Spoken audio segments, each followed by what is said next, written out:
சனி பகவானுக்கும் ராகு பகவானுக்கும் பெரிய வித்தியாசம் கிடையாது. கிட்டத்தட்ட இருவருமே இப்போ நம்மளுடைய உடம்புல சூரிய சக்தி வந்து எந்த சக்கரத்தில் இருக்கிறது அப்படின்னு நம்ம கவனிச்சு பார்த்தோம்னா, இப்போ இரவு காலத்தை பகல் காலம் போல பயன்படுத்துபவர்கள் அனைவருமே சனி பகவான் கட்டுப்பாட்டுக்குள்ள உள்ளவங்க தான்.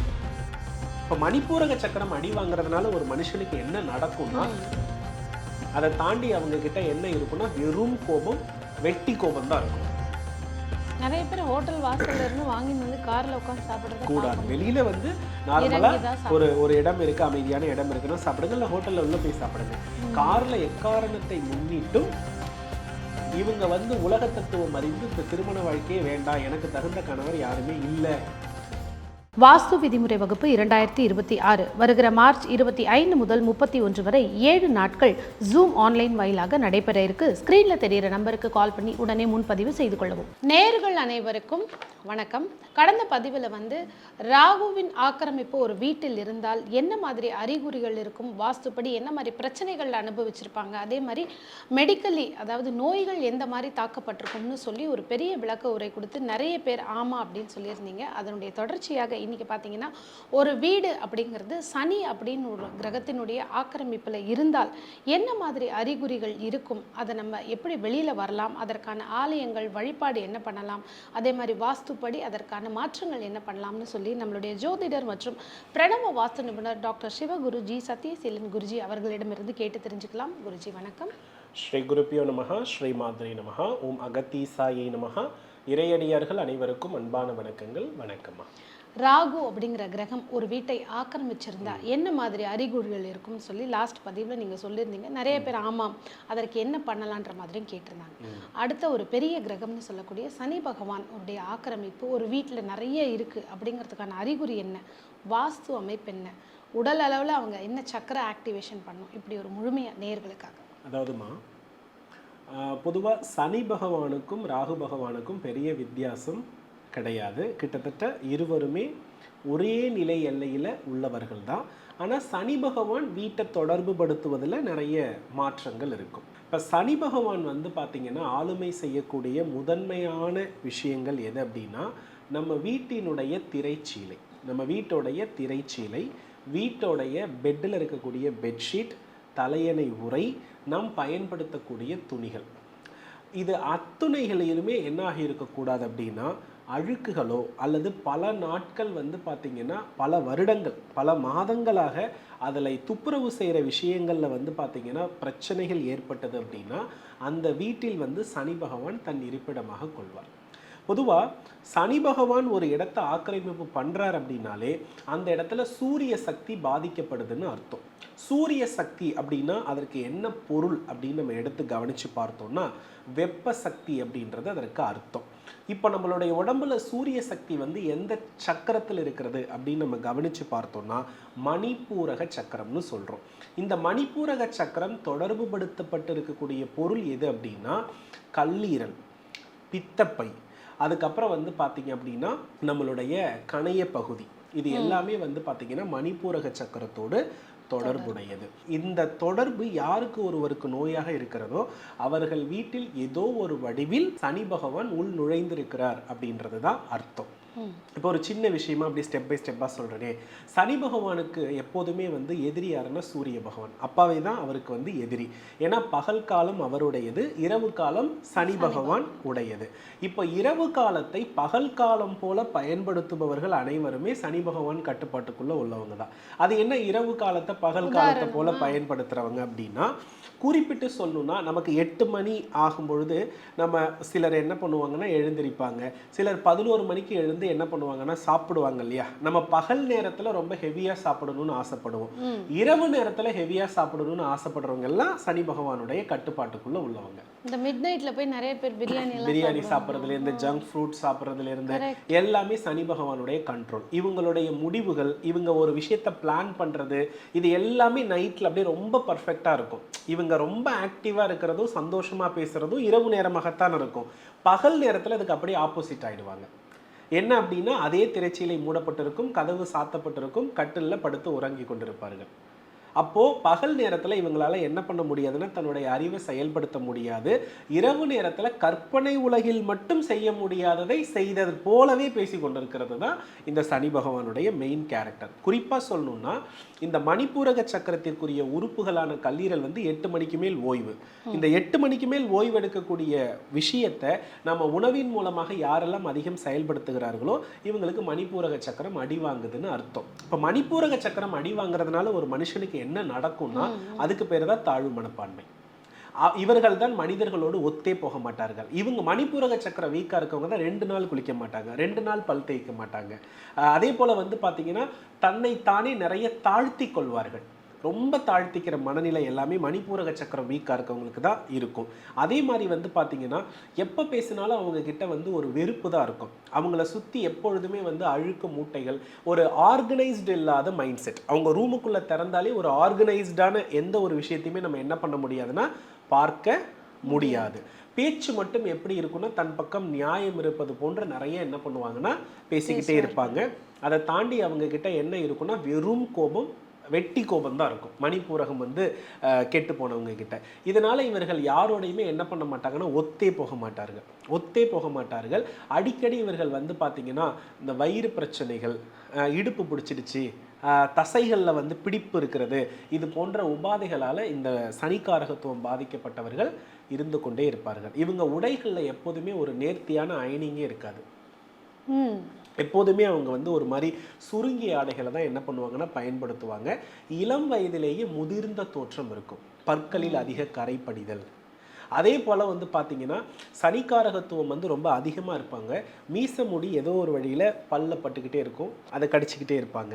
இப்போ பெண்கள் அப்படின்னு எடுத்துக்கிட்டிங்கன்னா அவங்க அதாவது என்னைக்கு எந்த நைட்டியில் எந்த புடவையில் பார்க்குறோமோ அது 2 மாதம் கழிச்சு போனாலும் அதே விஷயத்தை திரும்ப திரும்ப பண்ணுவாங்க. என்னதான் இருந்தாலும் அந்த பஞ்சத்தின் வெளிப்பாட்டை ஆடைகளில் ரொம்ப அழகாக பிரதிபலிச்சிருவாங்க. எந்த சொத்துக்கள் இருந்தாலும் சனி பகவான் ஃபஸ்ட்டு சரண்டர் ஆகிறதே துணியில் தான். ஒரு வீட்டில் சொத்து இருக்கா இல்லையா அப்படின்னு நான் கண்டுபிடிக்கிறது எப்படி கண்டுபிடிப்பேன்னா, துணிகளில் பணம் போடுறாங்க தெரியுமா, துணிகளில் பணம் போட்டு அங்கங்கங்க மூட்டையாக இருக்கும். அங்கங்கங்க பெட்ஷீட்டு, பெட், தலையணை, இந்த தலையணை உரை அவங்க பொருளை எப்படி அடுக்கி வச்சுருக்காங்க, இதை பார்த்தே அந்த வீட்டில் சூரியன் அருள் இருக்கா இல்லையான்றதை நம்ம முடிவு பண்ணிடலாம். ஏன்னா சனி அருள் இருந்து சூரியன் அருள் கெட்டு போச்சுன்னா அங்கே உள்ள யாருக்குமே முதலாளித்துவ மூளை கிடையாதுன்னு அர்த்தம். எல்லாருமே ஒரு அடிமை மனநிலையில், ஒரு உடலால் உழைக்கக்கூடிய ஒரு நிர்பந்தத்தில், ஒரு அடுத்தடுத்த ஸ்டேஜில் பிரெயினை யூஸ் பண்ணுற கேரக்டரில் அந்த வீட்டில் யாருமே இருக்க மாட்டாங்க. அப்போது இவங்க இந்த மாதிரி வீடு அமைப்பு உள்ளவர்கள் சுயதொழில் செய்தாலோ வேலைக்கு போனாலோ எதுலேயுமே என்ன பண்ண முடியாதுன்னா வெற்றி அடைய முடியாது. அதனால் நன்றாக புரிஞ்சுக்கணும், சனி பகவான் சுபத்துவமாக இருக்கிற யாவருமே தான் துணிகளை மடிக்க தெரிந்தவராக இருக்கிற நபராக இருப்பாங்க, தன் துணிகளை அயன் பண்ண தெரிஞ்ச நபராக இருப்பாங்க. அதே போல் வந்து பார்த்திங்கன்னா தன்னுடைய இனத்தை ரொம்ப ஆர்கனைஸ்டாக பார்த்து அந்த ரசனையிலேயே அவங்க பயங்கரமாக என்ன பண்ணுவாங்கன்னா லைஃப்பை என்ஜாய் பண்ணுவாங்க. இதெல்லாம் சனி பகவான் பாசிட்டிவ் கேரக்டர். சனி பகவான் நெகட்டிவ் கேரக்டர்னால் பகல் முழுக்க தூங்குறது, இரவு முழுக்க வீழ்ச்சிருக்கிறது, இதெல்லாம் வந்து பார்த்திங்கன்னா நெகட்டிவ் கேரக்டர். வீடுன்னு எடுத்துக்கிட்டோம்னா எல்லாம் ஒரு விஷயத்தை புரிஞ்சுக்கணும். பூஜை அறை இருக்குல்ல, பூஜை அறை வந்து குப்பை போல காட்சி தரும். இவங்களுடைய வீட்டிலேயே வந்து 7 நாள் இருக்குன்னா வாரத்தில் 1 நாள் ரொம்ப பிரம்மாண்டமான வழிபாடு பொட்டெல்லாம் வச்சு பண்ணிடுவாங்க. 6 நாள் என்னவாக இருக்குன்னா இவங்க உடம்பு முடியாமல் படுத்திருப்பாங்க. பூஜை அறையில் ஒரு சாம்பிராணி தூப வாடை கூட என்ன பண்ணாதுன்னா வரவே வராது. இதுவும் சனி பகவான் வீட்டில் இருக்கிறார் அப்படின்றதினுடைய அறிகுறி தான். ஒன்றுக்கு மேற்பட்ட பைரவர்களை வீட்டில் வைத்திருக்கிறதும் அந்த ராகுத்தன்மையும் சனித்தன்மையும் ரொம்ப அதிகமாக காச நோய்கள், இந்த மாதிரியான நோய்கள் வருவதற்கு வாய்ப்பு நிறைய இருக்கிறது. மேக்சிமம் சிங்கிள் பேரண்ட் லைஃபே நிறைய ஓட்டுற மாதிரி இருக்கும். எந்த வீட்டில் நீங்கள் கவனித்து பார்த்தாலும் நிறைய நாய்கள் உள்ள வீட்டில் ஒன்று ஆண்மகன் ஓங்கி அந்த வீட்டில் பெண் ஆளுமை இல்லாமல் தனியாக இருப்பாங்க, இல்லை பெண் மட்டும் ஓங்கி ஆண்மகன் வந்து என்னாகி இருப்பாங்கன்னா இல்லாத மாதிரி இருப்பாங்க. ஆக மொத்தம் அங்கே ஒரு சிங்கிள் பேரண்ட் லைஃப் தான் அந்த வீட்டில் வந்து என்ன பண்ணுன்னா தழை தோங்கி இருக்கிறதுக்கு வாய்ப்பு உண்டு. ஒரு தோட்டம் இருக்கிறது, ஒரு பெரிய பண்ணை வீடுனா அங்கே எந்த தப்பும் இல்லை. ஆனால் சராசரி உள்ள ஒரு இடத்துல ஒன்றுக்கு மேற்பட்ட பைரவர்களை வைத்து நல்லது கிடையாது. அதனால அதிகபட்சம் ஒரு நாய்க்குட்டி வச்சுக்கிறது ரொம்ப நல்லது, அதுதான் பாசிட்டிவ். இல்லைன்னா அது என்ன ஆகும்னா அந்த வீட்டில் திருமண வாழ்க்கையை கெடுக்குது. சனிக்காரகத்துவம், கலப்பு திருமணம் இது மாதிரி வழிவகை செய்து கொடுக்கறது. அதுக்கப்புறம் நிறைய புறாக்கள், அதே போல் நிறைய பறவைகள், இது எல்லாமே வந்து சனிக்காரகத்துவத்தின் வெளிப்பாடு தான். இந்த பச்சை கிளி வளர்க்குறதும் எல்லாமேம்மா. ஒரு விஷயத்தை நல்லா நீங்கள் புரிஞ்சுக்கோங்க. இப்போ நம்ம மனிதர்கள்மா, நமக்கு எல்லா உணர்வுகளுமே இருக்கும்.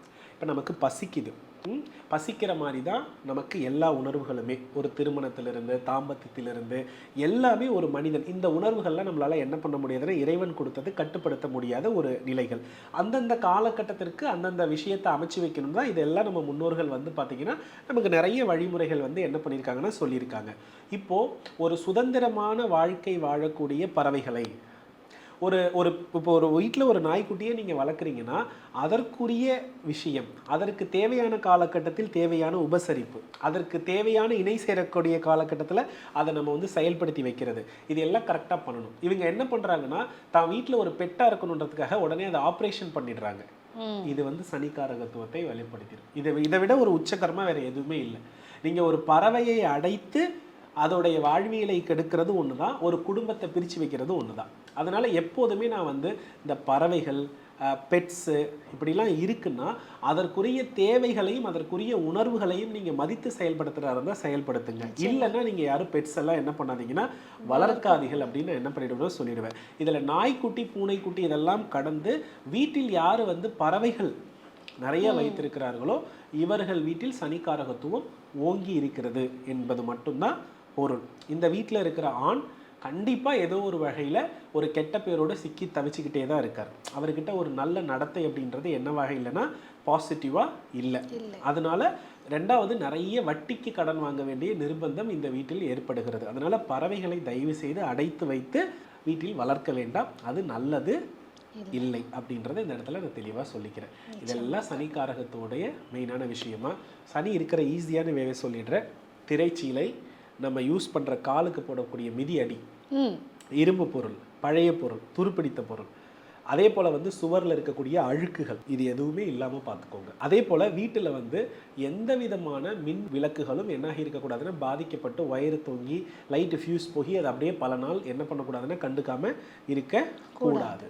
அதே போல் ஓடாத கடிகாரத்தை வைக்காதீங்கன்னு சொல்லுவோம். ஒன்றும் இல்லை, கடிகாரம் அப்படின்றது சூரியன், அது ஓடுறது நின்று போயிடுது அப்படின்னா அந்த இடத்துல என்ன நடக்கும் அப்படின்னு பார்த்தீங்கன்னா நம்மளுடைய உயிர் நாடி நிற்கிறதுன்னு அர்த்தம். யமதர்மனுடைய வருகையும் ஓடாத கடிகாரத்தை வச்சிருக்கிறது ஒன்று. அதனால இது ஒன்றும் தராது. இதோடைய காரகத்துவம் என்ன கொடுக்குன்னா அந்த வீட்டு மனிதர்களுக்கும் பெண்களுக்கும் பிபி, இருதய நோயை குடிக்கும். எந்த வீட்டில் நிறைய கடிகாரம் இருந்து நாங்கள் ஓடாததையே பார்க்குறோன்னா அந்த வீட்டில் போய் நல்லா கவனித்து பாருங்கள், ஓப்பன் சர்ஜரி பேஷண்ட்ஸ் நிறைய இருப்பாங்க, பிபி பேஷண்ட்ஸ் நிறைய இருப்பாங்க, ஓடாத கடிகாரம் உள்ள வீட்டில். புரியுதுங்களா? கடிகாரத்தின் மேலே ரொம்ப பற்று இருக்குது, அதை நான் எப்போதுமே நிறைய வச்சுருப்பேன், நிறைய செயல்படுத்துவோம் அப்படின்னா இவங்க லைஃப்பில் ஃபேம் பர்சனாலிட்டியாக இருப்பாங்க. ஆனால் ஃபேம் பர்சனாலிட்டியாக இருந்து மேரேஜ் லைஃப்பை என்ன பண்ணியிருப்பாங்கன்னா மைனஸ் பண்ணியிருப்பாங்க. இது வந்து என்ன பண்ணணும்னா நடக்கும். இதனால் இப்படி சனி பகவானை பற்றி சொல்லணுன்னா சொல்லிக்கொண்டே போகலாம். சனி பகவான் நம்ம உடம்புல இல்லாமல் இருக்கிறதுக்கு ஒரே ஒரு விஷயம் என்னென்னா, சனி பகவான் நம்மளுடைய உடம்புல தலைமுடி, பல், அதுக்கப்புறம் நம்மளுடைய உடம்புல அங்கங்கே தோன்றக்கூடிய முடிகளை அப்பப்போது என்ன பண்ணணும்னா நீக்கி நம்மளை எப்போதுமே பாதுகாப்பாகவும் சுத்தமாகவும் வச்சுருந்தா சனி பகவானுடைய ஃபுல் பிளஸ்டு நமக்கு எப்போதுமே இருக்குமா. அவ்வளோதான். இதை மட்டும் ஃபாலோ பண்ணால் போதும், அவ்வளோ பெட்டராக இருப்பீங்க. சனி பகவானுக்கு சிறந்த பரிகாரமே ஸ்லீப் தான். தூங்குனா சனி பகவானுக்கு ரொம்ப பிடிக்கும். அது வந்து இரவில் கரெக்டாக தூங்கணும், பகலில் தூங்கக்கூடாது. இவ்வளோதான் விஷயம். இப்போ நீங்கள் சொன்ன அறிகுறிகளோட நிறைய பேர் வீடுகள் இருக்கும். இன்ஃபேக்ட் நிறைய பெண்கள் என்னென்னா, என் கணவன்மார்கள் நிறைய பேர் இப்படி தான் இருக்காங்க. நான் சொன்னால் கேட்க மாட்டேங்கிறாரு, அவர் என் பேச்சை கேட்கறதுக்கு நான் என்ன பண்ணினா நான் சொல்கிறேன் இந்த அமைப்புகளை மாற்றுறதுக்கான எனக்கு ஒரு வழி பிறக்கும்னா என்ன பண்ணலாம்? முதல் விஷயம் என்ன பண்ணுறீங்க அப்படின்னாமா, இரவு நேரத்தில் அசைவ உணவு சமைக்க மாட்டேன்னு ஒரு முடிவுக்கு வாங்க ஃபஸ்ட்டு. இரண்டாவது விஷயம் என்ன அப்படின்னா, உங்கள் வீட்டில் திரைச்சீலைகள், பெட்ஷீட்டு, மிதியடி இதெல்லாம் இருக்கு இல்லையா, அதுக்கப்புறம் நீங்கள் வச்சுருக்க ட்ரெஸ் இருக்கு இல்லையா, நீங்கள் மடித்து வச்சுருக்க ட்ரெஸ்ஸை நீங்கள் கண்ணாலேயே பார்க்கக்கூடாது. அதை வந்து கப்போர்டில் லாக் பண்ணியிருக்கணும், அப்படி திறந்தால் நீட்டாக மடிச்சிருக்கணும். அந்த திரைச்சீலைகள் எல்லாம் அவ்வளோ பெட்டராக இருக்கணும். அதுபோல் சோஃபாவில் பெட்ஷீட்டு எல்லாமே பர்ஃபெக்டாக நீட்டாக வச்சுருக்கீங்களான்னு பாருங்கள். இதை மட்டும் ஒரு மாதம் ஃபாலோ பண்ணுங்களேன். அதுக்கப்புறம் இந்த சாப்பாடு மேசை, சாப்பிட்றத தவிர எல்லாம் இருக்கும். சரியா? அதை ஃபுல்லாக கிளியர் பண்ணிவிட்டு அதில் ஒரு ஃப்ரூட் பவுலை மட்டும் வச்சுட்டு அந்த இடத்த எப்போதுமே எம்டியாக விட்டுருங்க. வேறு எந்த பொருளையும் வைக்காதீங்க. இந்த மிதியடி இது எல்லாத்தையுமே 1 மாதத்துக்கு ஒரு தடவை மாற்றுங்க. இதை மட்டும் நீங்கள் வீட்டில் கணவரை மட்டும் கண்டுக்காமல் இதை மட்டுமே ஒரு 3 நாளைக்கு ஒரு தடவை பெட்ஷீட்டையும் இந்த திரைச்சீலைகள் எல்லாம் மாதத்துக்கு ஒரு முறை வந்து சேஞ்ச் பண்ணி நீங்கள் வாஷ் பண்ணி போடுறதும், இந்த துணிகள் எல்லாத்தையும் கரெக்டாக அடுக்கி வச்சு ஆர்கனைஸ் பண்ணுற ஒரு விஷயத்தை மட்டும் செயல்படுத்தி பாருங்கள். வீட்டில் உங்கள் வீட்டுக்காரங்க கேரக்டர் மாறிடும். அவர்கிட்ட போய் நேரடியாக அதை நம்ம திணிக்க வேண்டிய அவசியமே இல்லை. இன்னொன்று, இது மாற மாற உங்கள் வீட்டுக்கு விருந்தினர்கள் வருவாங்க. உங்கள் வீட்டுக்கு விருந்தினர்கள் வர வர இது மெயின்டைன் ஆகிடும். இது மாறவே இல்லைன்னா, நான் இப்போ சொன்ன அறிகுறிலாம் இருக்குல்ல, இந்த அறிகுறி உள்ள வீட்டில் ஒரு விருந்தினர் கூட வரமாட்டாங்க. விருந்தினரே இந்த வீட்டுக்கு வரமாட்டாங்க. அதுதான் சனிக்காரகத்துவத்தினுடைய முதல் விஷயம். அதனால் இதை மாற்ற விருந்தினர் வரையும் வந்துக்கிட்டே இருக்கும். ஸோ லைஃப் சேஞ்ச் ஆகிக்கிட்டே இருக்கும். அதுதான் சுக்கிரனுடைய வருகை. அடுத்த ஒரு கவலை என்ன அப்படின்னா, அந்த வீட்டில் இருக்கக்கூடிய மாமனார் மாமியார் முதியோர்கள் யாருமே அவங்க வச்சிருக்கிற பாத்திரங்களையோ இல்லை வேற எதுவுமே மாற்ற ஒத்துக்கவே மாட்டாங்க. இப்போ நீங்கள் சொன்ன விஷயங்களை அவங்க செய்யறதுக்கு இவங்களே ஒரு தடையாக கூட இருப்பாங்க. இதற்கு என்ன செய்யும்? அவங்க இருக்கிற வரையை அதை நம்ம அட்ஜஸ்ட் பண்ணி தான் ஆகணும். வேற ஆப்ஷனே கிடையாது. அவங்க பிறகு நம்ம வந்து அதை எப்படி பயன்படுத்தணுமோ பயன்படுத்திக்கலாம். வயதானவர்கள் இருக்கிறதால அவங்களுக்கு உண்மையாக வயதானவர்களை வரவேற்பறையில் போட்டுறாதீங்க. அவங்களுக்குன்னு ஒரு ரூம் கொடுத்து தனியாக ஒரு ப்ரைவசி கொடுத்து அதை எப்படி க்ளீன் பண்ணணுமோ க்ளீன் பண்ணிக்கோங்க. வீட்டுக்கு முன்பாக வயதானவர்களை படுக்க வைக்கிறதோ வரவேற்பறையில் படுக்க வைக்கிறதோ தயவு செய்து வேண்டாம். அவங்களுக்குன்னு ஒரு அறை அமைத்து கொடுத்து அதை செயல்படுத்துங்க. அவங்க என்ன சொன்னாலும் நம்ம தலையாட்டி தான் ஆகணும் இருக்கிற வரையிலும். கட்டிலில் அமர்ந்து சாப்பிடக்கூடிய பழக்கம் உடையவர்கள். கட்டிலில் பார்த்தீங்கன்னா நிறைய பேர் அதான் குறிச்சி பண்ணுறாங்க. நல்லா தெரிஞ்சு பாருங்க. உங்கள் வீட்டுக்காரருக்கோ உங்கள் பிள்ளைக்கோ ஆண்மை குறைவு ஏற்பட்டு வாழ்க்கையில் வந்து திருமணத்தை பற்றியோ காசு சேமிப்பை பற்றியோ உங்கள் பிள்ளைக்கு வேண்டாம் அப்படின்னா கட்டிலில் உட்காந்து சாப்பிட சொல்லுங்கள். யாருக்கு வந்து உடலால் ஆரோக்கியம் வேண்டாம், அதே போல் பணத்தால் நிம்மதி வேண்டான்றவங்க கட்டிலில் உட்காந்து எல்லாமே சாப்பிடலாம். அப்படி சாப்பிட்ற கேரக்டர் இருக்காங்க தெரியுமா? நல்லா யோசிச்சு பாருங்க. இவங்க கிட்ட இருக்கக்கூடிய ஒரு ஒஸ்ட் கேரக்டர் மாதிரி வேற யாருக்கிட்டையுமே இருக்காது. காரணம் என்ன அப்படின்னா, இந்த மாதிரி பழக்கம் உடையவர்கள் உடம்பை ஏதோ ஒரு வகையில் தவறான பழக்கங்களுக்கு அடிமைப்படுத்தி இல்லற வாழ்க்கையில் நல்லா இல்லை. ஆண்மை குறைவு கண்டிப்பாக இருக்குது. 2வது விஷயம் வந்து பார்த்தீங்கன்னா, ஒன்று கல்யாணத்துக்கே ஒத்துக்க மாட்டேங்கிறாங்க. இன்னொன்று கடன் வாங்குற மனநிலை எப்போதுமே இருந்துக்கிட்டே இருக்கிறது. முடி நிறைய வளர்த்துக்கிறாங்க, நகம் நிறைய வளர்த்துக்கிறாங்க. அதில் குறிப்பாக வந்து கட்டை விரல் சுண்டு விரலில் நகம் என்ன ஆயிடுதுன்னா ரொம்ப அதிகமாக வளர்கிற கேரக்டர் இந்த கட்டிலில் உட்காந்து சாப்பிட்றவங்களுக்கு உண்டு. புரியுறதா? இது எல்லாமே வந்து இதனுடைய கேரக்டர். இது எல்லாமே வாழ்க்கையில் என்னன்னா, இன்னும் ஒருத்தவங்களை டிபெண்ட் பண்ணி எதுக்குமே பயன்படாமல் வாழ வேண்டிய நிர்பந்தம் தான் இந்த சனிக்காரகத்துவத்திற்குரிய நிர்பந்தம். 3வது விஷயம் என்னன்னா, வாகனத்தை வச்சு ஒருத்தவங்களுடைய சுக்கிரனுடைய அருள் சொல்லிடலாமா? எந்த வண்டி வச்சிருக்காங்கன்னு. அதாவது ஒருத்தர் மனைவியை எந்த அளவுக்கு நேசிக்கிறாருன்றதை அவர் பயன்படுத்துகிற காரை வச்சு முடிவு பண்ணிடலாம். சுக்கிரன் நல்லா இருக்கிற அத்தனை பேருக்குமே குப்பையாக இருந்தால் காரில் ஏற மாட்டாங்க. காரை எந்த அளவுக்கு, பைக்கை எந்த அளவுக்கு ஒருத்தவங்க லவ் பண்ணி வாங்கின மாதிரியே புதுசாக வச்சுருக்காங்களோ இவங்களுக்கு வாழ்க்கையில் சுகபோகத்துக்கு குறைவே இருக்காதுமா. சுக்கிரனுக்கு போயிட்டு நீங்கள் என்ன பண்ண தேவையில்லைன்னா 27 நெய் தீபம் அபிஷேகம் பண்ண தேவையில்லை. உங்கள் வாகனத்தை நீங்கள் தூய்மையாக, உங்கள் ஆடையை நீங்கள் தூய்மையாக போட்டாலே சுக்கிரன் ஒரு பர்ஃபெக்ட். அப்போது இந்த இடத்துல வந்து ஒரு காரில் வந்து நிறைய குப்பைகள் இருக்குது. நான் எப்போதுமே சொல்லுவேன், காரில் உட்கார்ந்து தின்பண்டமோ உணவோ அருந்தக்கூடாதுன்னு சொல்லுவேன். அப்படி அருந்தினா கடன் வரும்.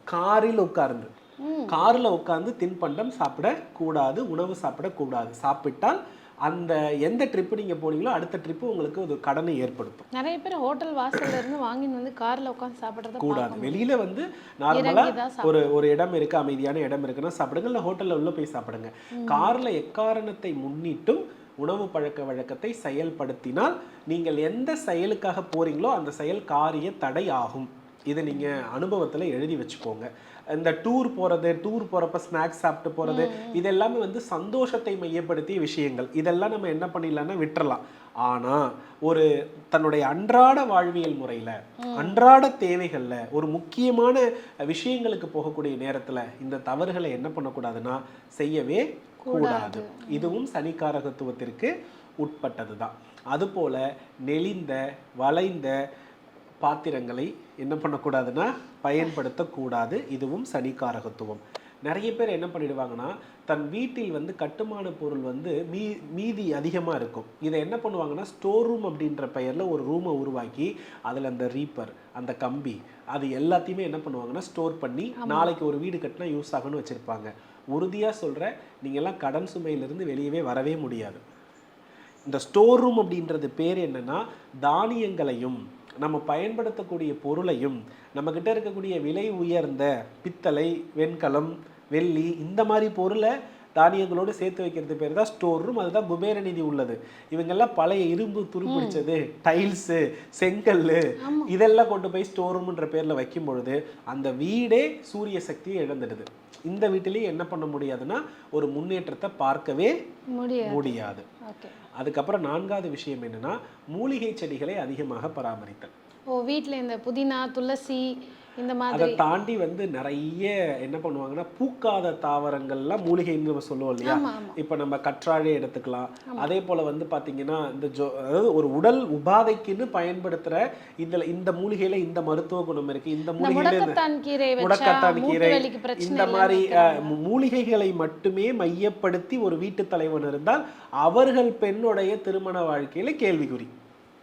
நீங்கள் எந்த ஒரு வீட்டில் அதே வீட்டில் அதிக மலர்ந்த வாசனை உள்ள மலர்களுக்கு முக்கியத்துவம் கொடுக்கக்கூடிய செடிகள் இருக்க வீட்டில் ஒரு தடையுமே வராது, லைஃப் அவ்வளோ சூப்பராக இருக்கும்.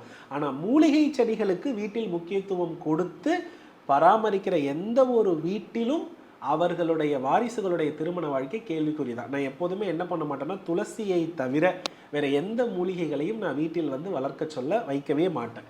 வீடுன்னு வந்தாலே அதில் வாசனை உள்ள மலர்களை தான் நான் என்ன பண்ண சொல்லுவேன்னா வைக்க சொல்லுவேனே தவிர, மூலிகைகள் எல்லாம் உங்களுக்குன்னு தோட்டம் எங்கேயாவது இருந்தால், வயல்வெளிகள் எங்கேயாவது இருந்தால் அங்கே வைத்து பராமரிச்சுக்கோங்க. வீட்டில் மூலிகை தத்துவத்தை அதிகம் பயன்படுத்தாதீங்க. அப்படி பயன்படுத்தினா என்ன ஆகுது அப்படின்னா, அந்த வீட்டில் உள்ள அவங்க வாரிசுகள் இருக்காங்க இல்லையா, இவங்க வந்து உலக தத்துவம் அறிந்து இந்த திருமண வாழ்க்கையே வேண்டாம், எனக்கு தகுந்த கணவர் யாருமே இல்லை, அப்படிப்பட்ட ஒரு என்னுடைய கேரக்டருக்கு இந்த பூமியில் யாருமே இல்லைன்னு விலகி தான் இருக்காங்க. அந்த பிள்ளைங்க திருமண வாழ்க்கையில் நல்லா இல்லை. அதனால அது மாறணும்னா ஒரே ஒரு சிம்பிள், நிறைய பூச்செடிகளை வச்சுட்டு வாசனை உள்ள மலர்களை, அன்றளர் வாசனை உள்ள மலர்களை வச்சுட்டாலே பாசிட்டிவான ரிசல்ட் இருக்கும். அதனால அதிக மூலிகை செடி எங்கே இருக்கிறதோ அங்கே கர்மா வேலை செய்கிறது. உடனே சொல்லக்கூடாது, ஏன்னா மூலிகை செடினா அது தெய்வீக மூலிகை, அது எப்படி தப்பாகும்னு கேட்கக்கூடாது. நல்லா தெரிஞ்சுக்கோங்கம்மா, மூலிகை நோய் தீர்ப்பது இல்லையா. இப்போ நோய் தீர்க்கும் இடம் மருத்துவமனை, நோய் தீர்க்கும் இடம் ஜோதிட நிலையம். இது எல்லாமே வந்து பார்த்தீங்கன்னா இன்னொருத்தருடைய கர்ம அழிக்கும் இடம் தொடர்புடையது. இதில் வந்து இந்த இடத்துல எல்லாமே வந்து பார்த்தீங்கன்னா அதோடைய அதிகாரிகளாக, அதன் தலைவனாக இருக்கிறவங்க எல்லாருமே நிலபூதம் துண்டிக்கப்பட்டு ஆகாயபூதம் செயல்படக்கூடிய நபர்கள் தான் மருத்துவர்கள், ஜோதிடர்கள். அதே போல் வந்து பார்த்தீங்கன்னா சித்த மருத்துவர்கள், இவங்க எல்லாருமே ஆகாயத்தோடு தொடர்பாக இருக்கவங்க. இவங்களுக்கும் ஃபேமிலி லைஃபு, ஒரு சராசரி மனிதன் வாழக்கூடிய வாழ்க்கையை இவங்க பெருசாக நிறைவாக அடைய முடியாது. இதுதான் உண்மை. அப்போ இந்த மூலிகை தோட்டம் வரும்பொழுது அந்த வீட்டில் ஆகாய பூதம் செயல்பட ஆரம்பிச்சிடும், நிலபூதம் அழிஞ்சு போயிடும். நிலபூதம் அழியும் பொழுது நிலபூதம் கொடுப்பது தான் கிரகஸ்த வாழ்க்கை, அது அப்படியே 0 ஆகிடும். அதனால தான் மூலிகை செடி துளசியை தவிர வேறு எதுவும் வேண்டாம். கண்டிப்பாக. ஏன்னா ஒரு சனி அப்படிங்கும்போது முதியவர்களை கூட நம்ம சனி அவங்க நல்லா பார்த்துக்கிட்டாலே அதுக்கு பரிகாரம் தான். கண்டிப்பாக இது ஒரு பெரிய பரிகார முறை. ஏன்னா பிரச்சனையை தாண்டி அவங்கள நல்லா பார்த்துக்கிட்டாலே அந்த சனியோட ஆக்கிரமிப்பு அந்த வீட்டில் இருக்காது. பார்த்துக்கிட்ட நேர்கள் உங்கள் வீட்டில் இந்த மாதிரி விஷயங்கள் இருந்தால் முதல்ல அதெல்லாம் அப்புறப்படுத்திட்டு குருஜி சொன்ன மாதிரி விஷயங்களை கொஞ்ச நாள் ஃபாலோ பண்ணி பாருங்கள், எவ்வளோ மாற்றங்கள் வருது அப்படின்னு. அதே போல் உங்களுக்கு என்ன சந்தேகங்கள் இருக்கோ கமெண்ட்ஸில் பதிவிடுறதன் மூலமாக குருஜி கிட்ட கேட்டு அடுத்து உங்களுக்கான அரிய பதிவுகளாக கொடுக்க இருக்கும். அருமையான ஒரு பதிவு குருஜி. எல்லாருக்குமே எப்போவுமே உங்களுடைய பதிவுகள் ஒரு ஐ ஓப்பனிங்காக தான் இருந்திருக்கு. நன்றி. நல்லதுமா. வெற்றிவேல் முருகா.